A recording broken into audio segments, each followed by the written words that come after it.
Segundo acto del podcast del Streptococo A, la bacteria carnívora. Muy buenas. Hoy vamos a continuar con esta bacteria que está causando algunos problemillas en Japón y que está siendo noticia a nivel internacional.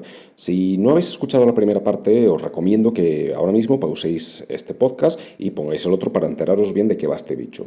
Si ya lo habéis escuchado, pues ya sabéis que hoy vamos a responder a unas cuantas preguntas más, aunque realmente creo que solo va a dar tiempo para una. Las preguntas que nos quedan son: ¿qué manifestaciones tiene y cómo es posible que pueda, desde no hacer nada hasta que tengan que amputar un miembro? ¿Por qué se ha convertido en un problema tan grande en Japón en concreto? ¿Tiene algo que ver con Hiroshima y Nagasaki quizá? ¿Cómo podemos prevenirla y tratarla? Y bueno, antes de empezar respondiendo estas preguntas, veo que el canal está creciendo poco a poco, lo cual es muy buena noticia, pero desgraciadamente las barreras de entrada para nuevos canales en YouTube y el algoritmo se han puesto bastante complicados. Esto significa que el canal no crece tan rápido como si lo hubiese abierto en 2020, que era mi intención abrirlo ese año.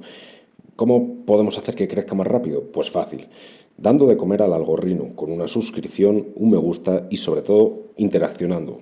Cosas como compartir, comentar, con esto de verdad me ayudaréis un montón. Y ahora no esperemos más, abrir vuestras orejas y empecemos.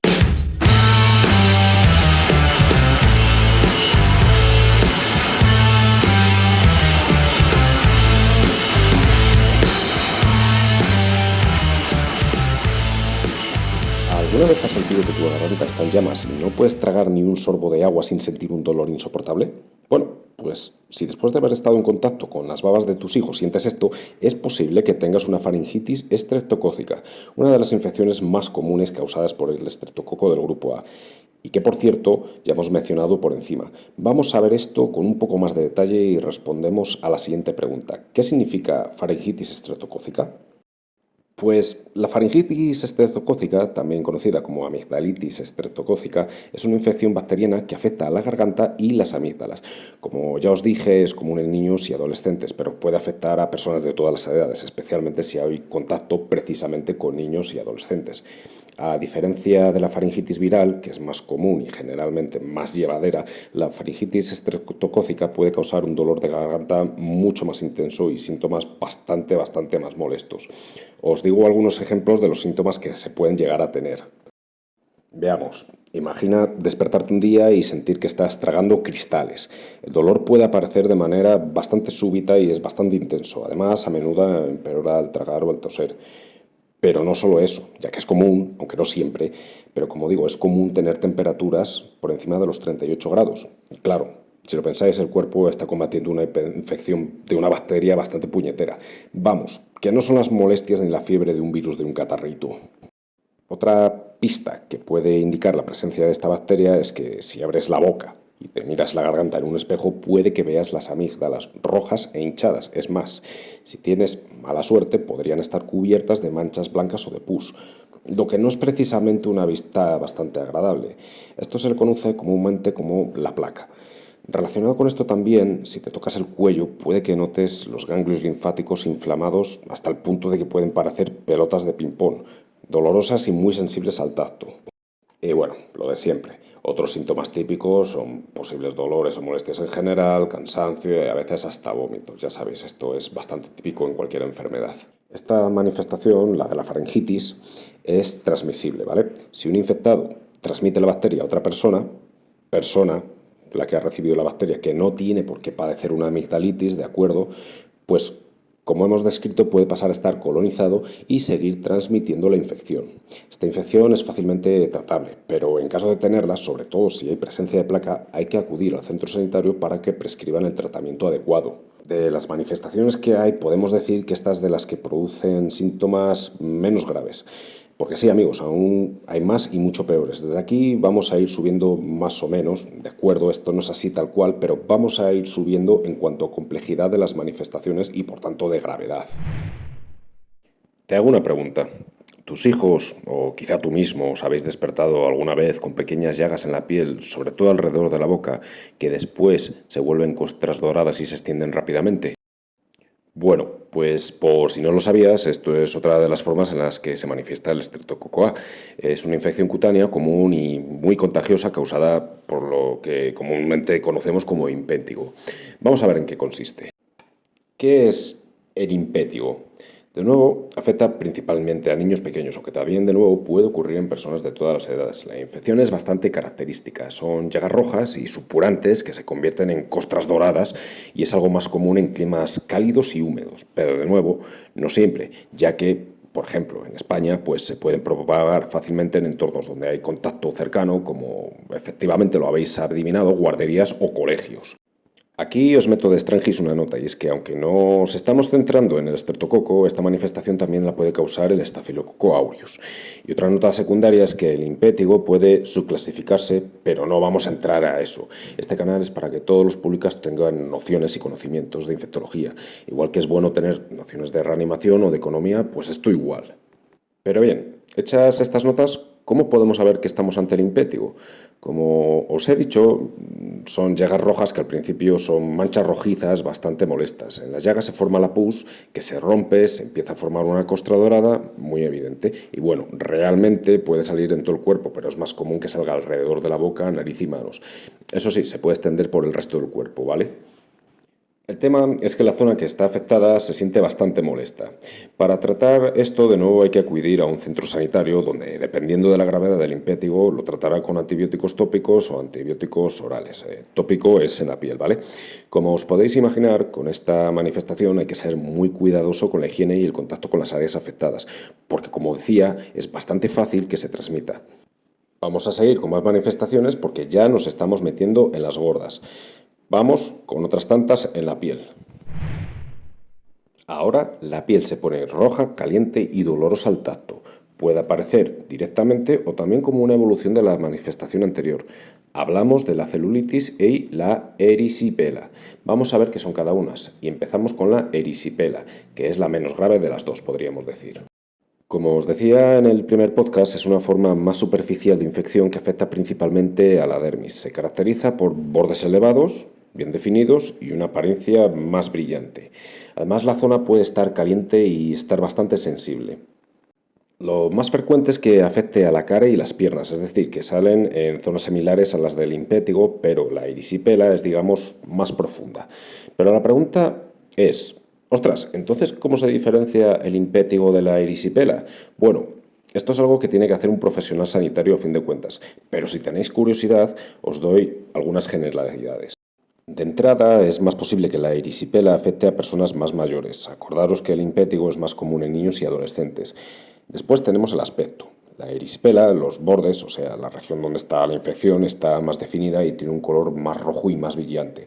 El impétigo es, digamos, más amorfo y tiene la costra dorada. Esto, como os digo, son generalidades, es decir, que puede ser bastante variable, pero como explicación sencilla nos vale. Bueno, pero nos preguntamos, ¿y qué pasa con la celulitis? Pues imaginaros a la celulitis como el siguiente estadio de afectación en el que la infección afecta ya a una zona más profunda, por debajo de la dermis. No se ve tan rojo, no está bien delimitado y además es más común en las piernas. De hecho, es que a veces no se identifica rápido porque el color puede no ser muy diferente del de la piel sana, pero desde luego es bastante peor que el impétigo o la erisipela. La celulitis es una manifestación muy desagradable. Provoca dolor, hinchazón, también puede provocar fiebre y otros síntomas de infección como malestar general y por si esto no fuera suficiente, además pueden aparecer ampollas y abscesos con pus. Ya ves que ya vamos entrando en el tema de la bacteria carnívora.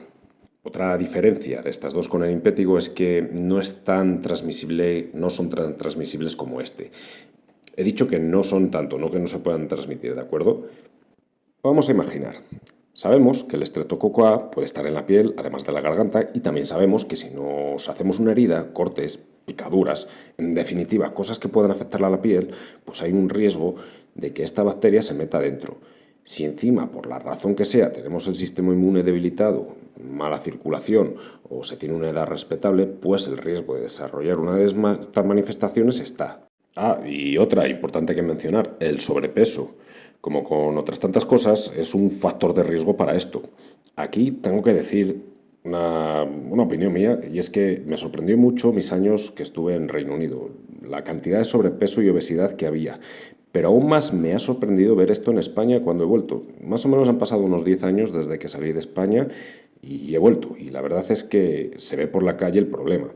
Desde luego, el estilo de vida que llevamos, la pésima comida, el estrés, los trabajos y las pocas perspectivas de futuro no ayudan para mantenerse en un peso óptimo. Pero bueno, en fin, este canal es de infectología y nos estamos desviando. Pero quería comentar esto porque es importante también. Ya os podéis imaginar que esto no es algo que se pueda tratar en casa, ya que muy probablemente se necesiten antibióticos que tendrá que prescribir el sanitario que corresponda. Además, según la gravedad o la respuesta, incluso pueden ser necesarios antibióticos intravenosos y por tanto estar en el hospital. La verdad es que es increíble todo lo que puede hacer esta bacteria, ¿verdad? Pues esperar porque seguimos con lo gordo de verdad. En ocasiones, un simple corte, una mordedura de un animal o una herida puede evolucionar a una condición médica crítica en cuestión de horas y, si no se trata a tiempo, provocar la muerte. ¿A qué me estoy refiriendo? Pues nada más y nada menos que el síndrome de shock tóxico estreptocócico, que es una manifestación más bien rara pero extremadamente grave causada por nuestro amigo el Streptococo A. Vamos a ver un poco más de detalle en qué consiste y qué es lo que hace. ¿Recordáis el podcast de la higiene de manos y la fiebre escarlata? La fiebre escarlata es una de las formas que hay para ver si alguien puede estar teniendo un shock tóxico por estreptococo, aunque es cierto que la escarlatina también puede aparecer después de una amigdalitis por estreptococo A. Pero cuidado, si por ejemplo, una mujer que acaba de dar a luz hace poco comienza a mostrar signos de infección y aparecen las características manchas de la escarlatina, entonces hay que activar todas las alertas. El síndrome de shock tóxico estreptocócico es una complicación muy grave. Por un lado, tenemos mucha fiebre, la presión arterial puede estar muy baja y además tenemos daños en órganos. ¿Pero por qué? Pues por unas toxinas llamadas toxinas eritrogénicas, que dependiendo de cuál sean, hacen una cosa u otra. Lo que hacen, para que tengáis una idea, es provocar que el sistema inmune tenga una respuesta extrema provocando daños. También afecta a los capilares, de ahí las manchas de la escarlatina. En resumen, que provocan unos daños muy graves en el cuerpo. Hay cepas de Streptococcus A que son más proclives que otras a provocar esto, y es más, parece que unos virus que infectan bacterias, los llamados bacteriófagos, de los que, por cierto, vamos a hablar en algún momento, pues bien, estos bacteriófagos son capaces de aumentar la virulencia y producción de toxinas del Streptococcus A. Ahora vamos a ver los síntomas que, por cierto, son bastante desagradables.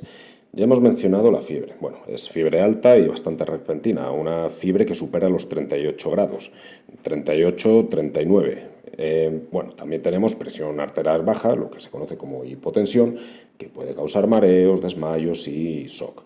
Luego también tenemos erupción cutánea, como una quemadura solar, la escarlatina, y también podemos tener síntomas gastrointestinales, como por ejemplo, típico náuseas, vómito, diarrea. Luego también, interesante es que también podemos tener confusión o cambios en el estado mental. También, si hay una zona por donde ha entrado la bacteria, pues puede que esa zona sea bastante dolorosa.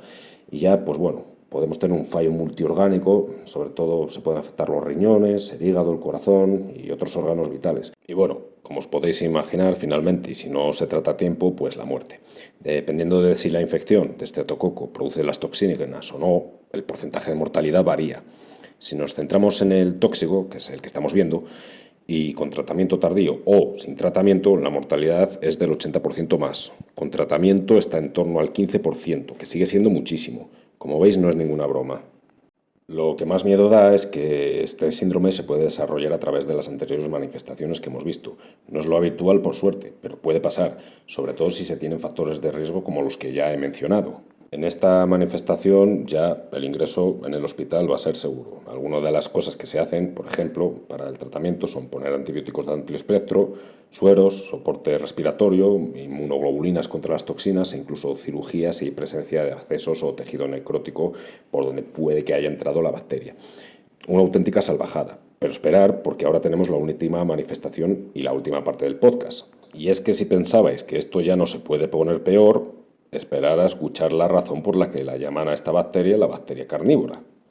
Un consejo antes de que os cuente la última. Si os hacéis una herida, rápidamente, sin esperar, ir a lavar bien la zona, sobre todo si la herida es sucia. Si la herida es por mordedura de animal, directamente al centro sanitario. No importa que sea vuestro perro y que este perro esté muy limpio. Os laváis la zona y os vais a que os vean. Pues bien, vamos a por la última parte. La bacteria come carne o carnívora, la bacteria zombie. Nombre para describir lo que es probablemente la manifestación más gore de esta bacteria. Su nombre más técnico, fascitis necrotizante, una manifestación también bastante rara, pero extremadamente grave, que puede destruir el tejido muscular y cutáneo a una velocidad impresionante. Esta condición puede convertirse en una emergencia médica en cuestión de horas. Vamos a ello. Lo primero que querréis saber, por supuesto, es qué es lo que hace la fascitis necrotizante. Pues básicamente afecta a los tejidos blandos del cuerpo, incluyendo la fascia, que es el tejido que rodea los músculos, nervios, grasa y vasos sanguíneos.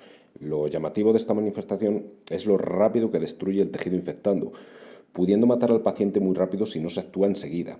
La fascitis, o al menos la visión que hay de la fascitis, se conoce desde hace mucho tiempo, aunque ha tenido muchas denominaciones antes, pero era de conocimiento común que ocurría más habitualmente en hospitales de guerra. Pues ya sabéis, por el tema de las amputaciones, las heridas y las infecciones que entran donde no deben. Hay que puntualizar que esta manifestación no está causada únicamente por el estreptococo A, por eso hay una subclasificación. La primera, la fascitis 1, que es la más habitual, es una fascitis necrotizante causada por un batiburrillo de patógenos diferentes y en principio no hay estreptococo A. Y esto, claro, nos lleva al tipo 2, la causada por el estreptococo A, que provoca la fascitis de manera solitaria o ayudado por el Staphylococcus aureus principalmente. Pues bien, esto, lo que os digo ahora, lo quería dejar para este momento. ¿Habéis escuchado el SOR de Ángel Lácer, el presentador de Tu cara me suena, sobre la Shigella? Pues el pobre hombre acabó en la UCI precisamente con fascitis necrotizante. Obviamente no conozco el caso ni cómo fue la evolución ni nada de eso, pero pudo perfectamente ser una manifestación extrema a la infección por esta bacteria. Y atención, esto lo digo como curiosidad, porque estamos viendo la fascitis necrotizante por estreptococo A, es decir, otro microorganismo y otro modo de causar la fascitis necrotizante. Pero este ejemplo de este presentador me sirve para mostrar cómo una infección que normalmente no va más allá puede acabar muy mal. Por cierto, a la fascitis necrotizante por estreptococo A también se le llama gangrena estreptocócica hemolítica. Pues bien, como os podéis imaginar, la anterior manifestación, la del síndrome tóxico, y esta tienen relación. Y es que es común que la fascitis necrotizante esté presente si se tiene el síndrome de shock tóxico estreptocócico en un porcentaje bastante elevado. La fascitis necrotizante por estreptococo A está más relacionada con traumatismos y heridas que la 1, pero ya sabéis que esto no es blanco y negro, ¿vale? Además, por supuesto, como no podría ser de otra manera, hay otros tipos de fascitis necrotizantes, pero creo que con nombrar las dos primeras queda claro el concepto. Vamos a ver un poco más cómo se muestra esta manifestación tan horrible. Lo primero es el dolor. Duele y mucho, sobre todo al principio. Cuando los tejidos se necrosan, el dolor desaparece, pero esto no es ni mucho menos un signo de recuperación, sino todo lo contrario. Eso significa que la carne literalmente se está muriendo. Al mismo tiempo que tenemos el dolor, la zona se puede ver roja, hinchada y caliente al tocarla, de forma similar a una celulitis. Después de esto empieza la peor parte. Aparecen las ampollas, que se llenan de líquido, la pus y la piel comienza a adquirir un tono violeta o morado. También comienzan a aparecer manchas más oscuras. Esto, como ya suponéis, son los primeros signos más visibles de necrosis. En este punto es cuando la necrosis se acelera y los tejidos mueren a una velocidad increíble. Pues bien, a todo esto podéis añadir la sintomatología que os he contado en el síndrome de shock tóxico estreptocócico. Los factores de riesgo que comentaban la celulitis y la erisipela también se pueden aplicar al shock tóxico y a la fascitis necrotizante, pero además podemos añadir otros que aumentan el riesgo de desarrollar esta manifestación, como por ejemplo diabetes, alcoholismo, inmunosupresión por SIDA o una cirugía abdominal. Esto que digo también vale para los anteriores. Si lo habéis notado, todas estas últimas manifestaciones están bastante relacionadas. Ya veis, hemos hecho una progresión de menos a más, aproximadamente. Y bueno, otra pregunta. ¿Podemos tratar esta barbaridad? Pues sí se puede, pero no es fácil y el pronóstico no es bueno. El tiempo para el tratamiento de esta manifestación es oro. Por supuesto, de nuevo necesitamos antibióticos y seguramente inmunoglobulina. El paciente además tendrá probablemente que estar en la UCI con todo el soporte vital que eso supone, circulatorio, respiratorio y quizás esté también sedado. En este caso, casi con total seguridad, la cirugía será completamente necesaria, que puede ir desde la extirpación y limpieza del tejido necrótico, es decir, el tejido muerto, hasta en los peores casos la amputación de los miembros afectados. Lo cierto y desgraciadamente es que esta última manifestación tiene una tasa de mortalidad muy alta, más aún si se combina con la anterior. Con tratamiento, ojo a lo que he dicho, con tratamiento estamos en torno a un 30-35% de mortalidad. Asociando esto con una infección sistémica, con shock tóxico, podemos pasar del 80%. Creo que con estos porcentajes queda bastante clara la gravedad de esta manifestación, o mejor dicho, de estas dos manifestaciones últimas. Por supuesto que los porcentajes pueden variar y actuar a tiempo, así como no padecer enfermedades y tener una buena salud, pues aumentan las posibilidades de sobrevivir. Y ahora ya muy por encima os comento dos manifestaciones que he preferido dejar fuera por, digamos, ser más crónicas. Son, digamos, la consecuencia de la batalla que ha tenido que librar el cuerpo contra semejante infección. ¿A qué me refiero? Pues a la fiebre reumática y a la glomerulonefritis aguda. La fiebre reumática es una reacción autoinmune. ¿Os acordáis que os decía que el estreptococo altera el sistema inmune? Pues bien, en la fiebre reumática nuestro sistema inmune puede afectar a zonas de forma permanente, como por ejemplo las válvulas del corazón o el sistema nervioso. Es más común que la fiebre reumática aparezca después de una faringitis estreptocócica o una escarlatina. Y en cuanto a la glomerulonefritis aguda, pues consiste en que los anticuerpos afectan una zona del riñón llamada glomérulo. Esto hace que la filtración que realizan los riñones se vea afectada. Dependiendo del daño, también se puede volver crónico, e igual que la fiebre reumática es más común después de una infección de garganta o una cutánea por estreptococo A. De todas formas, y por decir algo positivo, estas dos últimas consecuencias de las infecciones que os he comentado no son ya tan habituales porque generalmente da tiempo a que los antibióticos acaben con las infecciones de garganta o las cutáneas antes de que la líen más. Pero ya veis lo que hace este microorganismo. Desde luego creo que es de lo más mamoncete que he tratado hasta ahora en el canal, sobre todo por todo lo que es capaz de hacer en diferentes partes del cuerpo. Y bueno, para el próximo y último podcast sobre el estreptococo responderemos a las dos últimas preguntas. ¿Por qué Japón? Y trataremos también la prevención y el manejo en centros sanitarios desde un punto de vista de la prevención y control de enfermedades infecciosas. Y hasta aquí el podcast de hoy. Espero que hayáis aprendido cosas interesantes y curiosas y nos vemos en el próximo programa. Hasta pronto.